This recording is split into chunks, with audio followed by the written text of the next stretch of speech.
Alright, so good afternoon everyone. Today we are going to discuss the 5th week of this quarter's module, and this is all about the laws of sine and cosine. Okay? Now when do we use the law of sine and cosine? So, this kinds of formula is actually used for oblique triangles.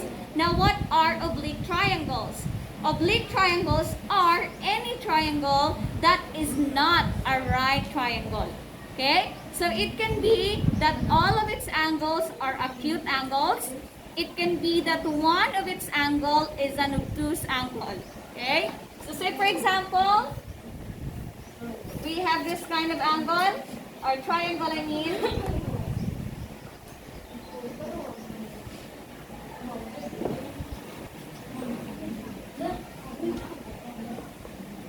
Okay, so we have a triangle measuring 45, 80, and 55 degrees. This is an oblique triangle. Again, any triangle that is not a right triangle. Okay? We also have these kinds of angles.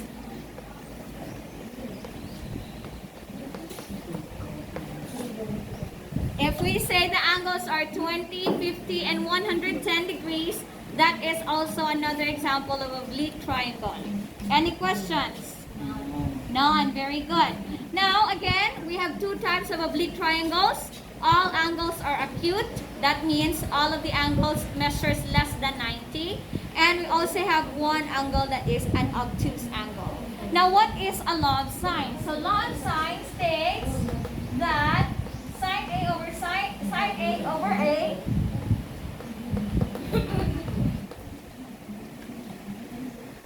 Okay, now again, the law of sine states that sine A over A is equal to sine B over B.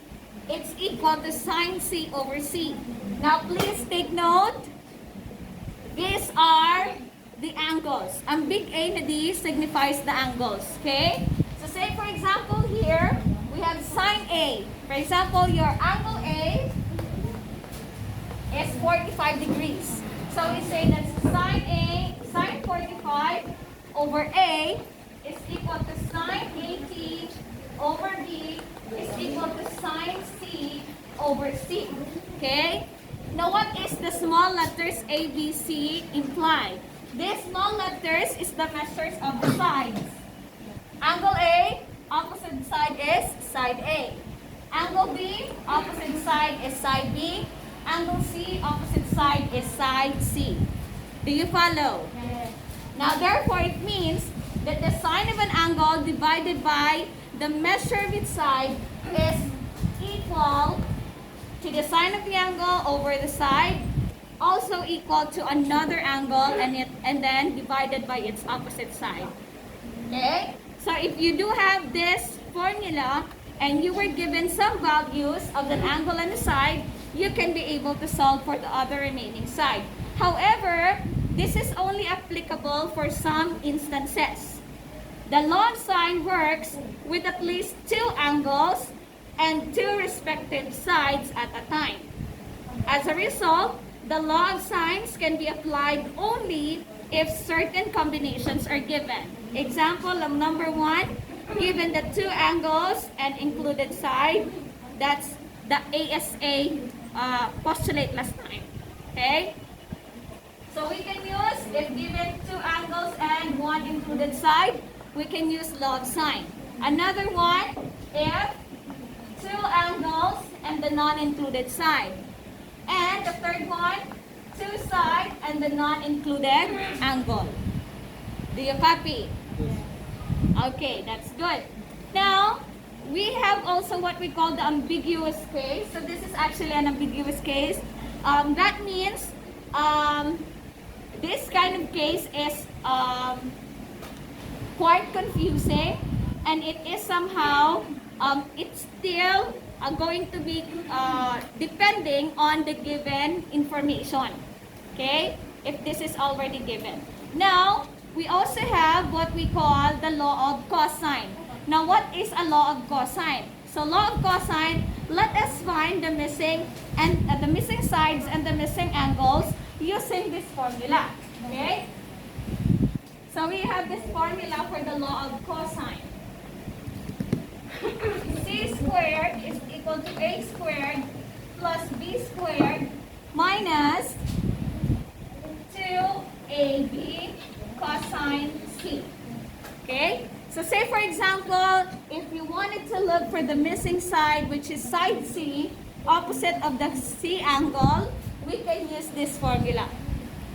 That also will help you to solve for A and the side B. Okay? So A squared will be equal to B squared plus C squared minus 2BC cosine A. And for B, we can have A squared plus C squared minus 2AC cosine B. Okay? Now, this is our formula in solving for the remaining sides of an oblique triangle. Now, when do we apply cosine law? So, cosine law is applied in the first case. If the given are two sides and included angle. Okay?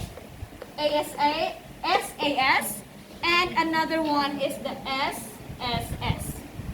Okay? So we can use this law if these are given. Okay? Do you copy? Now please do remember the facts to consider about the law of sines and cosines. Remember, law of sines and triangles. Number one, in a triangle, the sum of the measures of the interior is equal to 180.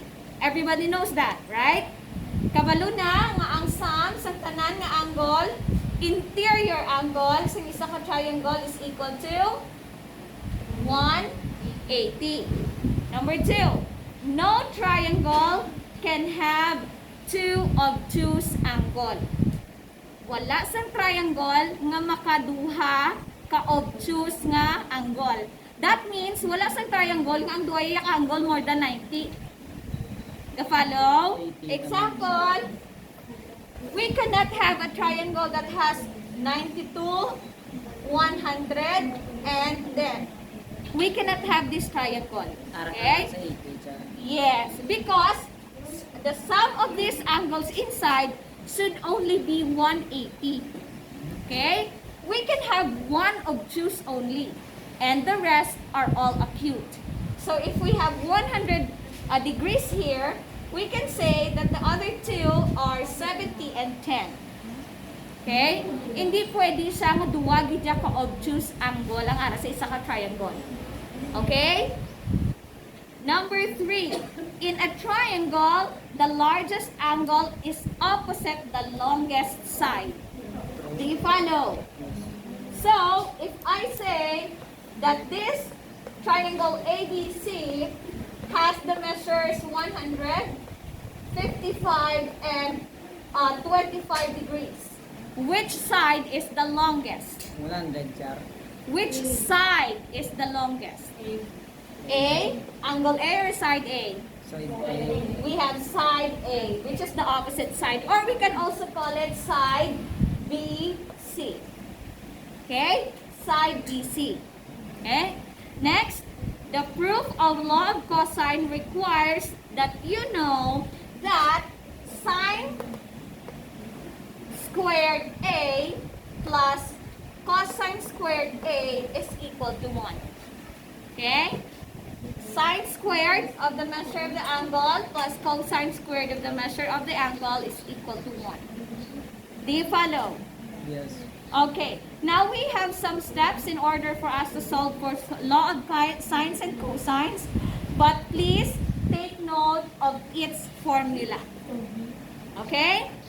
Now for your assessment, all you have to do, or your worksheet, you have to answer or fill in the missing words in the first part. And on the second part, you have to solve for the remaining sides of each triangle and solve for the missing word. Okay? So that's it for today. Thank you very much for listening.